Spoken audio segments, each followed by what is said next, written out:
ओबीसींच्यासाठी हा ओबीसी एल्गार मेळावा आज पार पडतो आहे। फार मोठ्या संख्येनं आपण सगळे इथे उभे आहात। मैदान पुरलं नाही, रस्त्यावर सुद्धा लोक सगळे उभे आहेत। सुरुवातीलाच हा सगळा मीटिंग रॅली यशस्वी करण्यासाठी आमदार गोपीचंदराव पडळकर यांनी खूप मेहनत घेतली, त्याबद्दल त्यांचे खूप आभार। अर्थात त्यांच्याबरोबर इतर सगळ्या संस्था समता परिषदेपासून सगळ्या कामाला लागलेल्या होत्या आणि त्यामुळे आपण पाहतो आहोत की आज मोठ्या संख्येनं इथे सगळे लोक जमलेले आहेत। आज मराठी पत्रकार दिन आहे, त्या निमित्तानं मी सर्व पत्रकार बांधवांना सुद्धा मनापासून शुभेच्छा देतो आहे। या कार्यक्रमासाठी आमदार गोपीचंदराव पडळकर, महादेवराव जानकर, प्रकाश शेंडगे, शब्बीर अन्सारी, टीपी मुंडे, डॉक्टर देशमुख, कल्याण दळे, दौलतराव शितोळे, स्नेहा सोनकाटे, चंद्रकांत बावकर, जेडी तांडेल, शंकरराव लेंगे, बापू भुजबळ, ईश्वर बालबुद्धे, रमेश बारसवंदरे, अनिल अभंगराव, इतर अनेक जे आहेत कार्यकर्ते नेते या इथं उभ्या त्या सभामंचावर बसलेले आहेत। या सगळ्यांचं जे आहे हे श्रेय आहे। परवाच्या दिवशीच 2 दिवसापूर्वी 3 जानेवारीला सावित्रीबाई फुले यांची 193वी जयंती साजरी झाली नायगावमध्ये। महात्मा ज्योतिराव फुले आणि सावित्रीबाई फुले यांनी जो पिचलेला आहे, दबलेला आहे, ज्याला पशुपेक्षाही वाईट वागणूक समाजामध्ये मिळते आहे, त्यांच्यासाठी आपलं सर्वस्व जीवन सार्थकी लावलं। त्यांना आम्ही वंदन केलं। या निमित्तानं मला एक सांगायचं आहे, एक सिनेमा सुद्धा आला आहे, सत्यशोधक। सगळ्यांनी हा सिनेमा अवश्य पाहिलाच पाहिजे। याचं कारण असं आहे की जोपर्यंत आपल्याला आपला इतिहास कळत नाही, आपण कुठे होतो, मातीत गाडले गेलेलो होतो, आवाज बंद होता, तो आवाज देण्याचं काम त्यांनी आपल्याला केलं। त्यांच्याबरोबर क्रांतीवीर लहुजी साळवे वस्ताद ते उभे राहिले। त्यांचं महात्मा फुले, सावित्रीबाई फुले आणि त्यांच्या शाळेतील मुलांचं संरक्षण लहुजी वस्ताद यांनी केलं। लहान समाजातले माणसं, पण त्यांनाही कळलं की हा हे ज्योतिराव सावित्रीबाई फुले आपल्या लोकांसाठी काम करतात। ती लढाई ब्राह्मणांच्या विरुद्ध नव्हती, ब्राह्मणत्वाच्या विरुद्ध होती। आणि त्या सिनेमामध्ये आपल्याला दिसेल की अनेक ब्राह्मण सुद्धा जे आहे, भावाळकर असतील, भिडे असतील, हे ज्योतिरावांच्या पाठीमागे उभे राहिले। त्यांना सुद्धा त्यांच्यावर हल्ले झाले। आज चित्र बदललेलं आहे, संदर्भ बदललेले आहेत,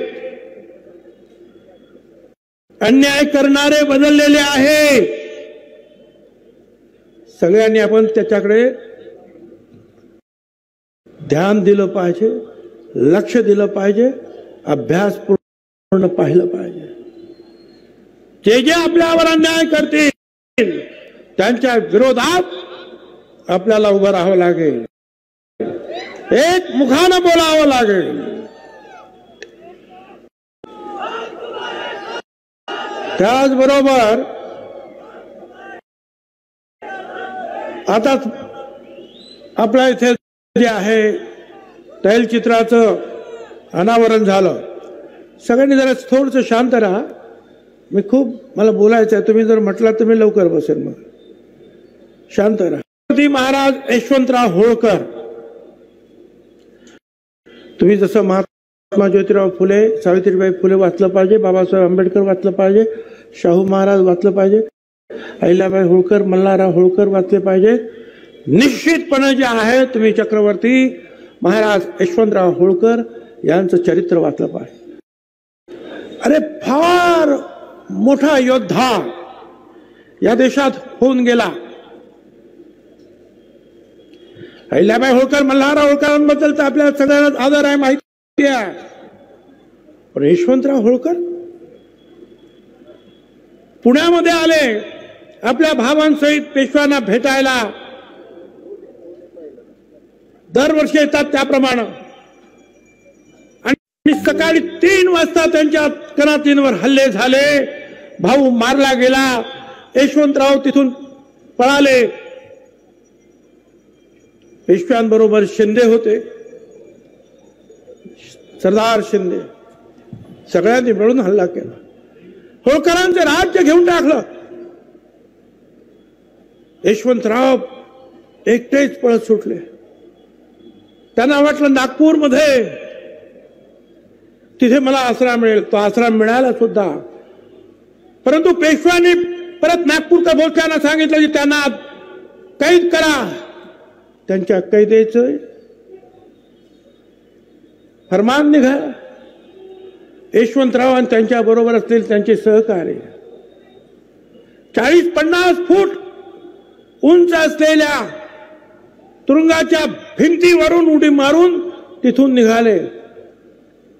पार दिल्लीपर्यंत गेले. काही बरोबर नाही. हे मुद्दाम तुम्हाला का सांगतो की तुमचे आमचे हे पूर्वज कसे होते. स्वतःच सैन्य हळूहळू जमावलं. मगाशी सांगितल्याप्रमाणे भिल्ल होते, लहान लहान लहान लहान समाज. लढायला सुरुवात केली. शिंद्यांना हरवलं, पेशवाईला हरवलं. 18 युद्ध इंग्रजांच्या विरुद्ध त्यांनी केली. प्रत्येक युद्धामध्ये इंग्रजांना हरवलं. हा एकमेव राजा असा होता की लंडनमध्ये फरमान निघायचं इंग्लंडच्या व्हाईसरॉयला की यशवंतराव म्हणतील त्याप्रमाणे तह करा. यशवंतराव अटी टाकायचे आणि इंग्रज सरकारला ते ऐकायला लागायचं.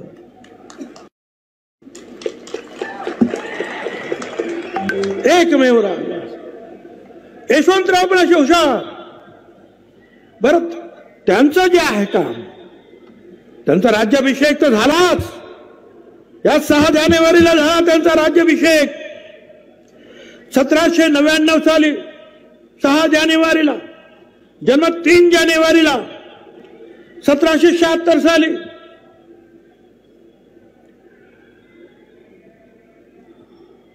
पण त्यांचं मूळ उद्देश काय, तर या देशातून इंग्रजांना देशाच्या बाहेर घालवणं. इंग्रजांबरोबर लढले, इंग्रजांना सतत हरवलं. 1 लाख फौज तयार केली. इंग्रजांचं जे आहे मुख्य स्थान होतं कलकत्ता, त्याच्यावर स्वारी करण्यासाठी तयारी झाली. तोफा पाहिजे होत्या, लोक जमा केले. तोफा वितळवण्यासाठी सुरुवात केली. त्यांना चैन पडेना. कारखान्यात जाऊन बसायचे त्या तोफांच्या. सकाळ संध्याकाळ. आणि त्या तोफा वितळणं आणि ते बनवणं, त्याच्यातून जे विषारी वायू बाहेर निघायचे ते त्यांना बाधले आणि त्यात त्यांचा मृत्यू झाला. स्वतःच्या हिमतीवर राजा झाला हा यशवंतराव. इतिहासकार त्याला भारताचा नेपोलियन म्हणतात. ते हे यशवंतराव चक्रवर्ती. किती मोठी माणसं ही, अशी माणसं. आणि गेले फक्त 35व्या वर्षी ते जर आणखी जगले असते 20-25 वर्ष, तर त्याच वेळेला हा देश इंग्रजांना मुक्त केलं असतं आणि पिटाळून लावलं असतं ते जर जिवंत असते तर. पहिला खरा स्वातंत्र्य युद्ध, अजिंक्य युद्ध यशवंतराव होळकर. म्हणून मी त्यांचं गुणगान तुम्हाला कळलं पाहिजे की कसे होते आपले लोक. पंढरपुरात आपण आलो, विठ्ठलाचं दर्शन घेतलं, पाया पडलो. एक सांगायचं मला सगळ्यांना, अरे विठ्ठल हा पांडुरंग सगळ्यांचा आहे, सगळ्या धर्मांचा आहे, सगळ्या जातींचा आहे. मागच्या वेळेला पण मी नाव वाचून दाखवलं. संताजी जगनाडे, तेली समाज नामदेव, संत शिंपी, संत सेना न्हावी, संत सावता माळी, संत चोखा मेळा, संत गोरा कुंभार, संत नरेरी सोनार, संत रोहिदास चर्मकार, जगद्गुरु संत तुकाराम महाराज कुंभी, संत शेख मोहम्मद मुसलमान, सगळे एकत्रित आहेत. आणि त्यांचं म्हणणं काय आहे या सर्व संतांचं? विष्णुमय जग वैष्णवांचा धर्म, भेदाभेद भ्रम अमंगळ. सगळे भेद बाजूला ठेवा, सगळे एकत्रित. निवडणूक आली तर काँग्रेसचा नेता पण जातो तिथं पाया पडायला, बीजेपीचा पण जातो, शिवसेनेचा पण जातो की नाही? त्यावेळेला कोणी अडवत नाही. मग नेमकं जे फक्त आरक्षणाच्याच वेळेला का अडवलं जातं? सुद्धा आहे. सर्वच पक्षाचे, सर्वच विचारधाराचे लोक त्या पंढरीच्या विठ्ठलाच्या चरणी लीन होणार. त्यांना तुम्हाला अडवता येणार नाही. हे तुम्ही करू नका. मागण्या समोरच्या लोकांच्या खूप आहेत. ती गरीब लेकरं आहे, त्यांची लेकरं बाळा गरीब आहे, म्हणून त्यांना आरक्षण पाहिजे. 200 JCB आहे फुलं उधळण्यासाठी, ते गरीब आहे. हेलिकॉप्टर मधून फुलांचा वर्षाव होतो आहे, ते गरीब आहे. काय करायचं? आणि हे करत असताना त्या गरीब, खरोखरच जे मराठा समाजाचे जे कार्यकर्ते, स्वर्गीय सूरज जगदाळे, स्वर्गीय बापूसाहेब काळे सभेला आले, ऍक्सिडेंट मध्ये गेले. माझ्या येवला मतदारसंघामध्ये सुद्धा आले तिकडे मीटिंग घ्यायला. आणि ती जी काय म्हणतात JCB, ती अशी त्याचं बकेट उलट झालं, 4 लोक खाली पडले, सिरियस झाले. एक त्यातला जो आहे स्वर्गवासी झाले. सगळे जे आहे ते कशासाठी? अरे त्यांना श्रद्धांजली तर अर्पण करा, त्यांना जाऊन तर बघा का तुम्हीच फुलं उधळता. आणि जे मृत्युमुखी पडले त्यांचं काय आठवण नाही त्यांना? तुम्हाला आरक्षण पाहिजे ना, आमचा पाठिंबा. पण ते आरक्षण जे आहे स्वतंत्र घ्या. 10% घ्या, 12% घ्या, 15% घ्या, ते स्वतंत्र आरक्षण घ्या. पण यांचं म्हणणं नाही, आम्हाला OBC मधूनच सगळ्या मराठा समाजाला आरक्षण पाहिजे. मिळणार नाही.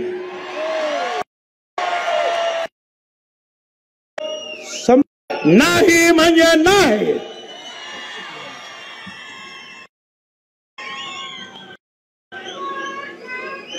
लोक घाबरले असतील. पुन्हा सांगतो, माझ्या विरुद्ध प्रचार करणारे जे लोक, त्यांना मला सांगायचं आहे, पृथ्वीराज चव्हाण, मी मंत्रिमंडळात होतो, OBC त्या मराठा समाजाला आरक्षण देण्याचा कायदा झाला, मी हात वरती केला, मी सपोर्ट केला. आता सुद्धा बसलेत. OBC आयोग आहे का मराठा आयोग आहे याच्याबद्दल माझ्या मनामध्ये शंका आहे. कारण OBCचे जे पूर्वीचे सगळे लोक तर ते अध्यक्षांसहित सगळे जे आहेत राजीनामा देऊन गेले आणि नवीन लोक आले.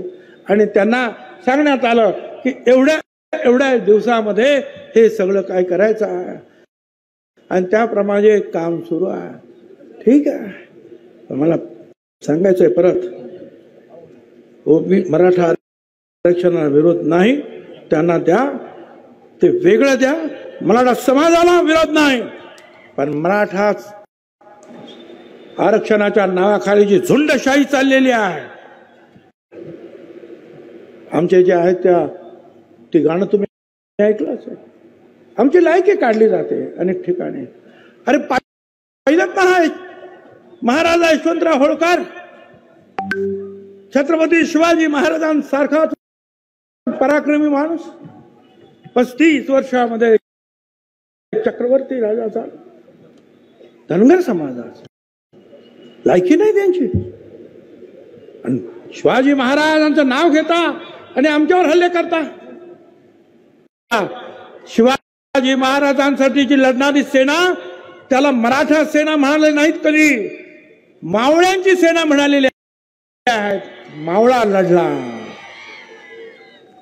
बहिर्जी नाईक, रामोशी, कान्होजी, आंग्रे, कोळी, मदारी, मेहतर, मुस्लिम, जीवा महाला न्हावी, शिवा काशीद न्हावी, मल्हारराव होळकर. त्याच्यानंतर किती सांगावेत.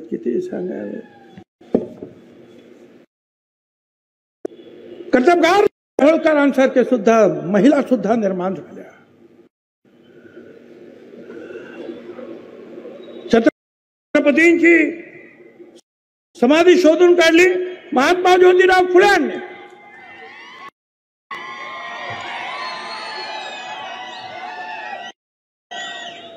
ही शिवजयंती सुरू केली सार्वजनिक रीती महात्मा ज्योतिराव फुल्यांनी. पहिला पोवाडा लिहिला छत्रपती शिवाजी महाराजांवर महात्मा ज्योतिराव फुल्यांनी. दुसरा पोवाडा गायला तो आमच्या मुस्लिम शाहीर अमर शेख साहेबांनी छत्रपतीवर शिवाजी महाराजांवर. आणि हेच पोवाडे आणि स्वतःचे पोवाडे पुढे मातंग समाजाच्या आमच्या नाभाऊ साठे छत्रपती शिवाजी महाराजांवर. सगळं गरीब ज्यांनी या देशाची घटना तर लिहिलीच, परंतु जगामध्ये कुठलाही नवीन देश निर्माण झाला तर त्या घटनेचा अभ्यास केला जातो आणि मग त्या देशाची घटना तयार होते. हे आहेत डॉक्टर बाबासाहेब आंबेडकर. माझी आपणाला विनंती आहे, गावागावामध्ये, शहरामध्ये, भाडेमस्तानमध्ये जिथे जिथे दलित बांधव असतील त्यांना आपल्याला बरोबर घ्यायचं आहे. आदिवासी असतील त्यांना बरोबर घ्यायचं आहे. बाकीचे लहान लहान समाज त्यांना बरोबर घ्यायचं आहे. त्यांच्यावर अन्याय जर झाला, एक तर आपण अन्याय करायचा नाही, आणि त्यांच्यावर कुणावर जरी अन्याय झाला तरी तुम्ही जे आहे ही ओबीसीची भटक्यामुक्तांची वज्रमूठ त्यांच्यासाठी उभी करायची आहे आणि त्यांना संरक्षण द्यायचं आहे. तुमच्या आमच्या सारखेच ते सुद्धा आज अडचणीत आहे. बघा, अशी सांगितलं पडळकरांनी सुद्धा, धनगर समाजाला धक्का लागणार नाही, वंजारी समाज नाही, तसं नाही. हे धक्का लागणारच. केंद्रामध्ये फक्त ओबीसी ओळखला जातो, निवडणुकीमध्ये ओबीसीच ओळखला जातो. आमचा एक सुद्धा ग्रामपंचायतीचा सुद्धा माणूस निवडून येणार नाही. हे कसं काय होणार? मला आपल्याला सांगायचं आहे की हा आपला इतिहास तर आपण लक्षात ठेवाच, परंतु त्याचबरोबर जे आहे अडचणी कशा कशा येते. या सोलापूर जिल्ह्यातील शेटफळ, जेऊर तालुका करमाळा परीट समाजाचा कृष्णा सोनटक्के, तो त्याचे कपडे वगैरे धुतले, त्याचे जे काय कोणाचे तरी त्या कोणतरी दादा माणूस, अरे माझी उधारी खूप झाली, मला द्या रे, माझे पैसे घरात खायला नाही, एवढंच म्हणाला तो. आणि त्याला लोखंडाच्या रॉडने एवढा मारला. तो तक्रार झाली, गुंड सापडत नाही. या पोलिसांना मला विचारायचं आहे, बाबांनो हे काय झालंय? तुम्हाला जर गुंड सापडत नसतील ते भटक्या विमुक्त आणि ओबीसीना पाठवतो आणि त्या गुंडांना सापडून देतो. तुम्हाला सापडत नाही म्हणजे काय?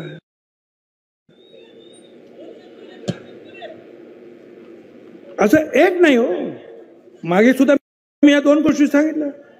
ह्या तारापूर नाला, तालुका पंढरपूर, स्वर्गीय विलास क्षीरसागर, त्याने एक काय पोस्ट टाकली त्या तुमच्या मोबाईलवर, मागे पण घेतली, माफी पण मागितली. एके दिवशी सकाळी पाहतो तर त्याच्या गळ्याला फास लागलेला आहे, दोरी झाडाला बांधलेली आहे आणि त्याने आत्महत्या केली म्हणून सांगताय. आत्महत्या केलेले माणसाचे पाय जमिनीवर टेकलेले आहे. असं होईल? पाय जमिनीवर टेकलेले असताना माणूस मरेल? आणि दुसरा म्हणजे झाडाला जर त्यांनी ती दोरी बांधली, तो मुलगा त्या झाडावर चढूच शकत नव्हता, कारण तो अपंग होता. मग तो कसा चढला? अजूनही जे आहे त्याच्याबद्दल जे आहे एवढं सांगून सुद्धा जे आहे कारवाई होत नाही. ह्या सोलापूर जिल्ह्यामध्ये म्हाडा तालुक्यातील तुळशी गावामध्ये नाभिक समाजाच्या काशीद कुटुंबातील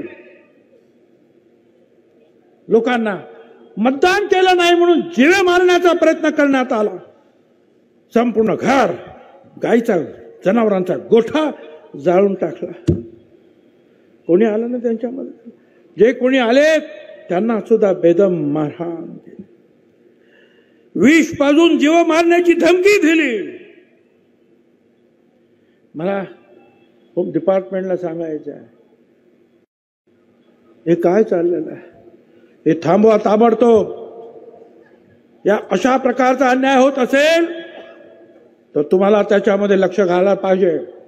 ताबडतोब जे कोणी गुंड असतील, ज्यांनी मारहाण केली असेल, अन्याय केले असतील, त्यांना न्यायालयात पुढे उभं करा, शिक्षा करा त्यांना.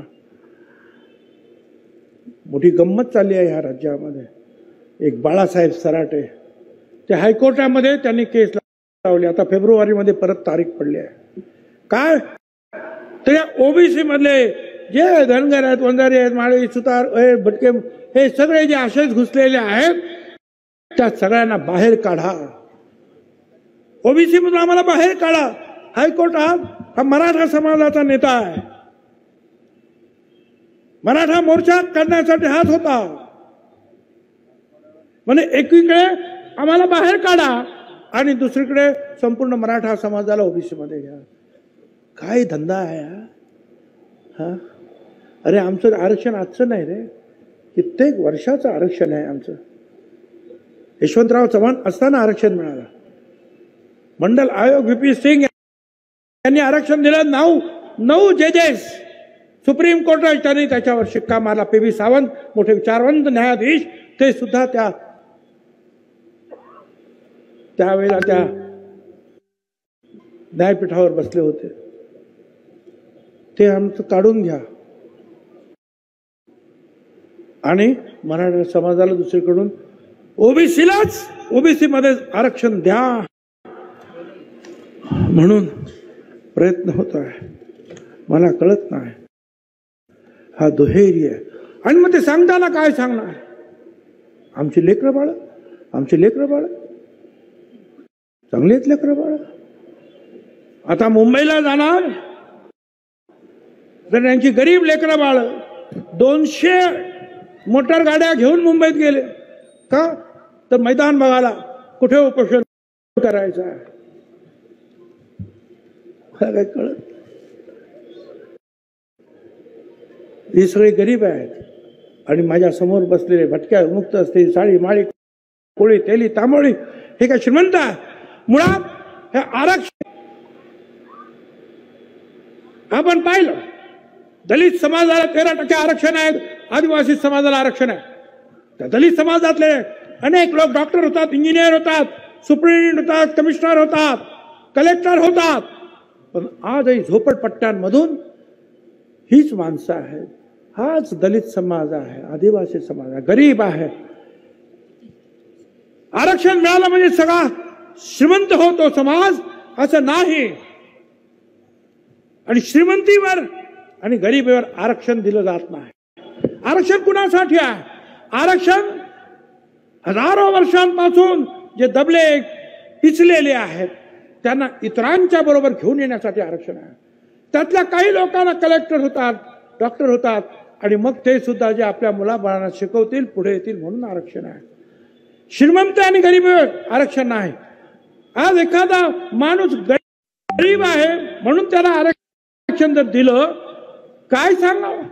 5 वर्षानंतर तो एखादा उद्योग करेल आणि श्रीमंत होईल, मग त्याचं आरक्षण गेला आणि तो श्रीमंत झाला.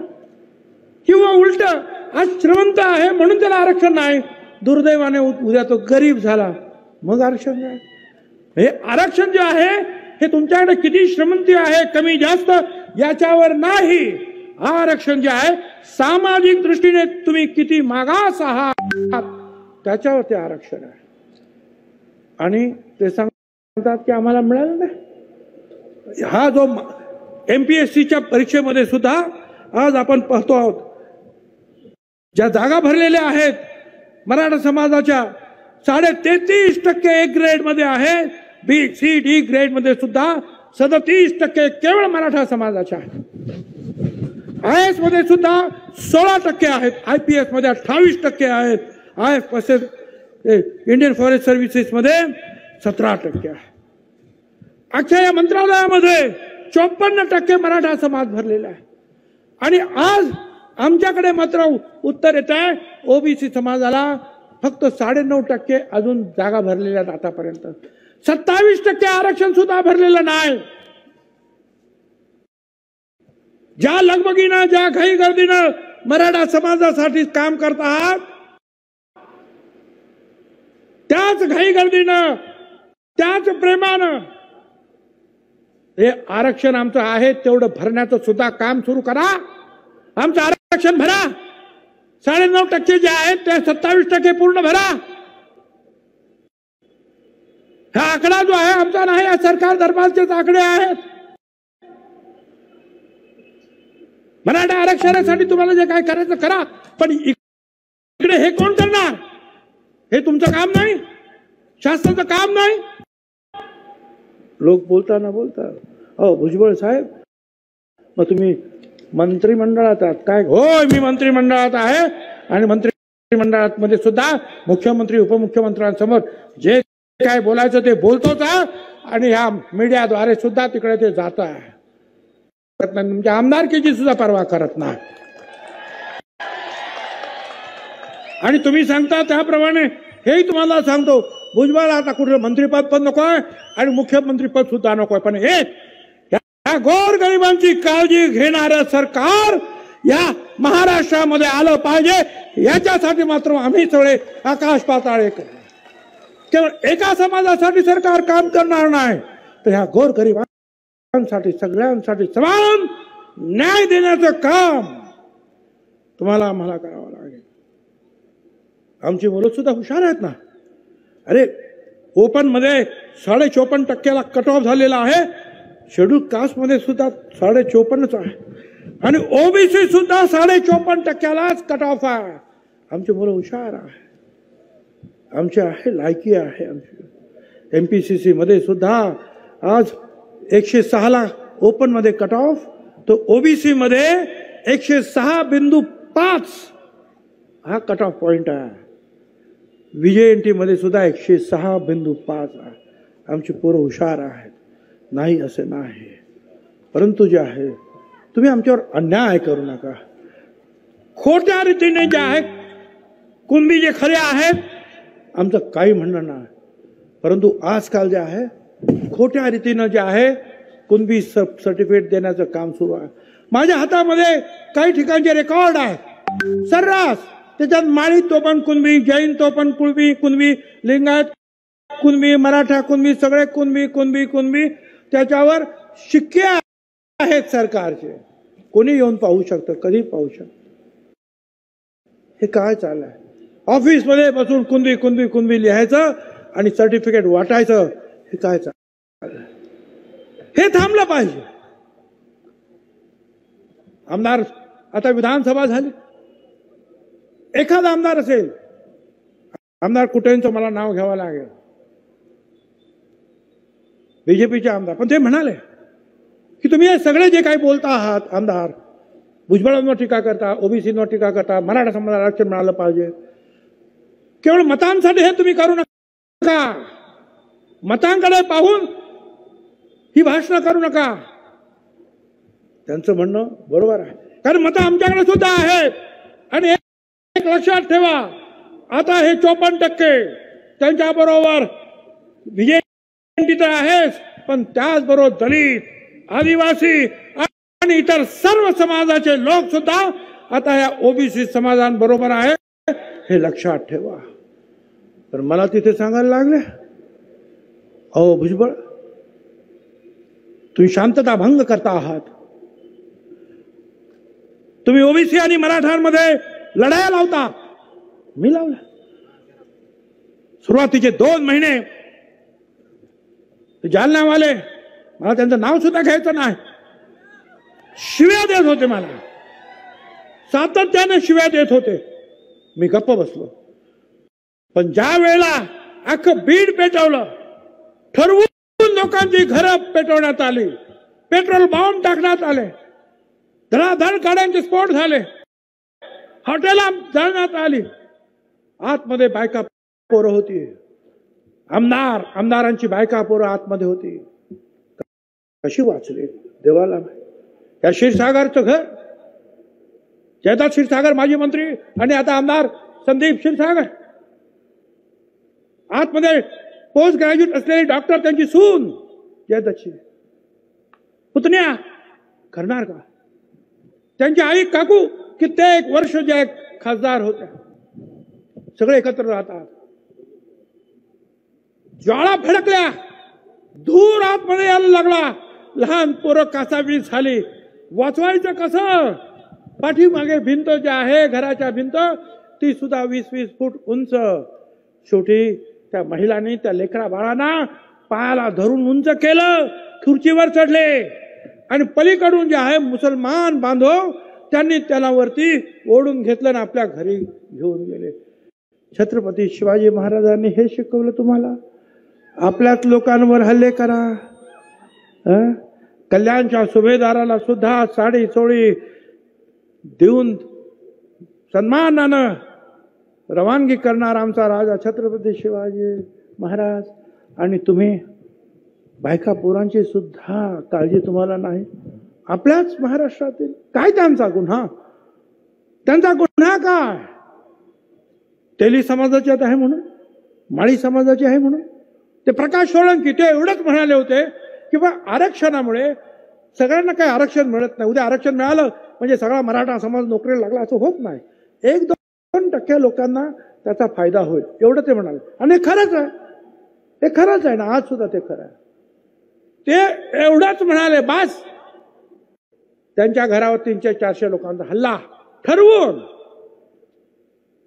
पेट्रोल बॉम्ब टाकले, ऑफिसं जाळली, घरात घुसले.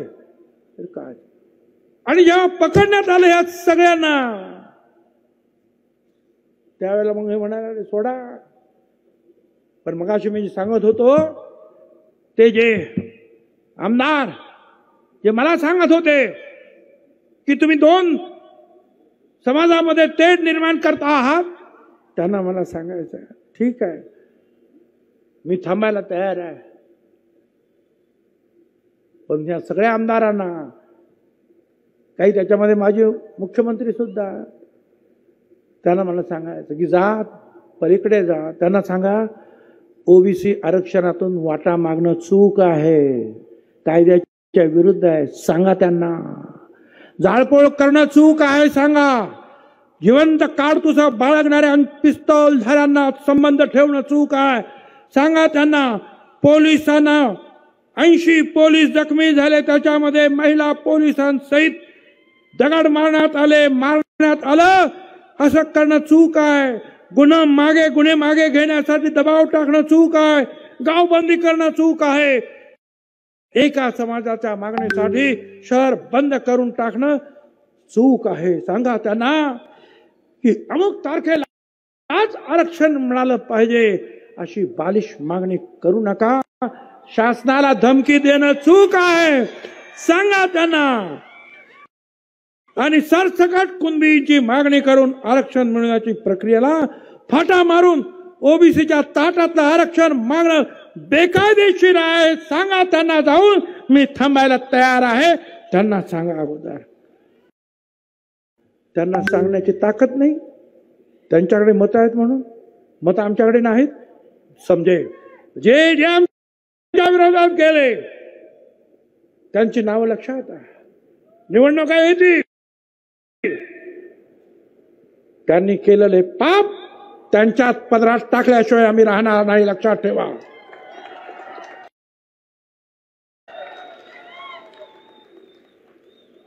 तो कोण बेदरे, त्याला अटक झाली.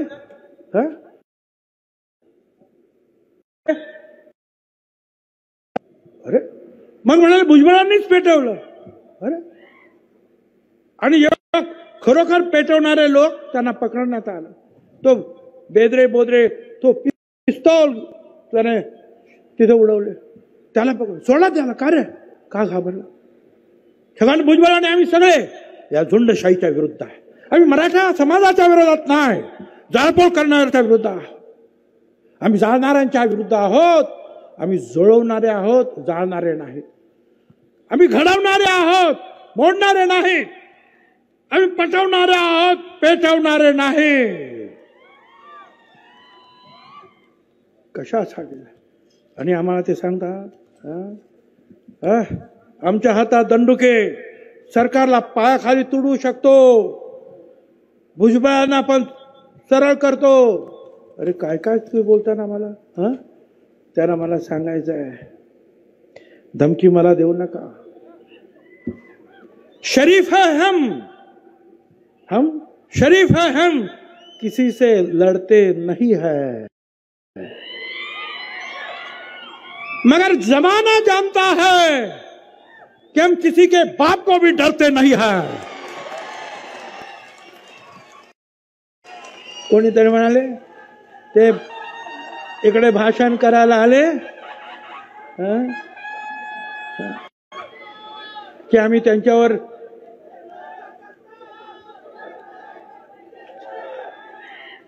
काय गमती करतात. म्हणे आम्ही चप्पल मारणार आहोत त्यांना.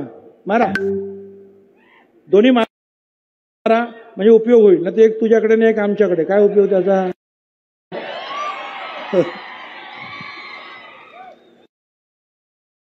आणि तुम्ही चप्पल मारता आणि आमच्या ह्या लोकांच्या हातामध्ये पायामध्ये बूट आहेत ना रे बाबा. आम्ही काय एवढे नामर्द झालो का रे? लड़ेंगे हर दिन, डरे नहीं है. लड़ा जीतेंगे एक दिन, हम मरे नहीं है. धमक्या देता है. जातगणना आम्ही म्हणतो, जातगणना करा ना. सगळ्यांची जातगणना करा. महाज्योतीला इतरांना जे देतात ते महाज्योतीला देवा. जातगणना करा. आता फरमान निघालाय पुणे महानगरपालिकेचे, काय आलं पेपरला, 2 दिवसात करणार, कोण म्हणतं 15 दिवसात करणार. तर 15 दिवसामध्ये एवढं मोठं काम तुम्ही करणार आहात. ओपन मध्ये असलेले मराठा आणि इतर समाजाचं सर्वेक्षण करणार आहात. अरे मग करा ना, सगळ्यांचं करा. 3 महिने घ्या आणि सगळ्यांचं, आमचंही करा, त्यांचंही करा, सगळ्यांचं करा.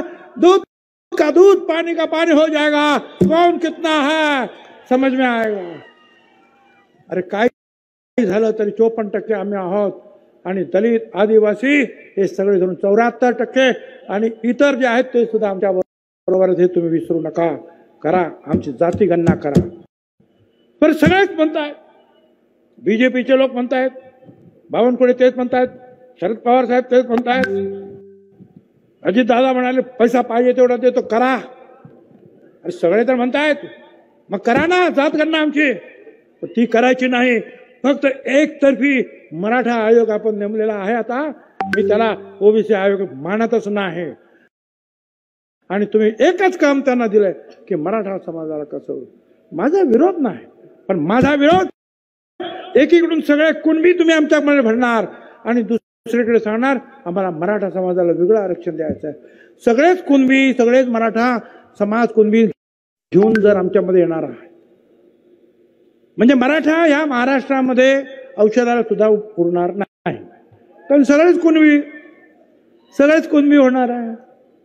मग सगळेच जर कुणबी होणार आहे तर मग तो आयोग कशाला, कायदा करण्याची गरज काय? सगळ्यांनाच पाहिजे ना. कारण आता जे नवीन महात्मा गांधी जे आहे, जे उपोषण करणारे, ते सांगतात की आम्हाला ओबीसी मधूनच द्या. अरे वा, ओबीसी मधून? अजिबात नाही. मराठा समाजाच्या विरुद्ध नाही, मराठा समाजाला वेगळं आरक्षण द्या. मराठा समाजाला ओबीसी मध्ये आरक्षण घेता येणार नाही. आणि तुम्हाला मी सांगतो, फक्त ह्या रॅलीज मध्ये नाही, गावागावातून जे आहेत छोट्या मोठ्या मिरवणुका निघाल्या पाहिजे, कॅन्डल मार्च निघाले पाहिजे, ओबीसी एक करण्याच्या घोषणा झाल्या पाहिजेत. छोट्या मोठे जे काही नेते असतील, लीडर असतील, स्थानिक नेते, त्यांनी भाषणं केली पाहिजेत. लोकांना जागा करावं लागेल. जे जे कुणबी सर्टिफिकेट घेतात त्यांच्यावर नजर ठेवावी लागेल. आणि जे जे कोणी खोटे असतील त्यांच्या विरुद्ध जे आहे कार्यालयावर, कलेक्टर कार्यालयावर मोर्चे लावावे लागतील आणि सांगावे लागतील, अरे हे कुणबी नाही, हे तर भलतेच आहे. हे तुम्हाला करावं लागेल. फक्त आपण भाषण करून चालणार नाही. गावागावामध्ये हा लढा तुम्हाला उभं करावा लागेल. गावागावामध्ये चाललेले जे काही खोटे आणखी जे दाखले देण्याचं काम होईल, किंवा गावागावामध्ये आता जे काही मराठा समाजाचं सर्वेक्षण होईल, तिथे सुद्धा आपल्याला लक्ष द्यावं लागेल. आणि काम बरोबर होतं की नाही हे तुम्हाला पाहावं लागेल. महाराष्ट्रातील तमाम ओबीसी, दलित, आदिवासी समाजाच्या सगळ्या लोकांना मी आवाहन करतोय की जे काही ते करणार आहेत त्याच्यावर लक्ष ठेवा. जे खोट्या रीतीने आतमध्ये घुसतील त्यांच्यावर आक्षेप घ्या. उभे राहा. हे एकटा छगन भुजबळाचं, पडळकरांचं, शेंडगेचं, यांचं त्यांचं हे आमचं काम नाही, सगळ्यांचं काम आहे. अख्ख्या राज्यभरामध्ये कुणबी समाजाचा सगळ्यांनी जे आहे, जे ओरिजिनल कुणबी आहेत आमचे, त्या सगळ्यांनी उभं राहिलं पाहिजे आणि आपल्या या आरक्षणाचा बचाव केला पाहिजे. मी आणि शेवटला एकच सांगतो, तुमचं रक्त जे आहे ना असं खवळलं पाहिजे. तुमची हिम्मत अशी वाढली पाहिजे की तुमचा आवाज ऐकून जे आहे ना समोरचे लोक जे आहेत घाबरले पाहिजे. जिसमें उबाल हो ऐसा खून चाहिए. जीत के लिए ऐसे एक हिम्मत चाहिए. ये आसमान भी आएगा जमीन पर, ये आसमान भी आएगा जमीन पर, बस अपने इरादों में ऐसी गुंज होनी चाहिए. धन्यवाद. जय हिंद, जय महाराष्ट्र, जय ज्योति, जय क्रांति, जय भीम.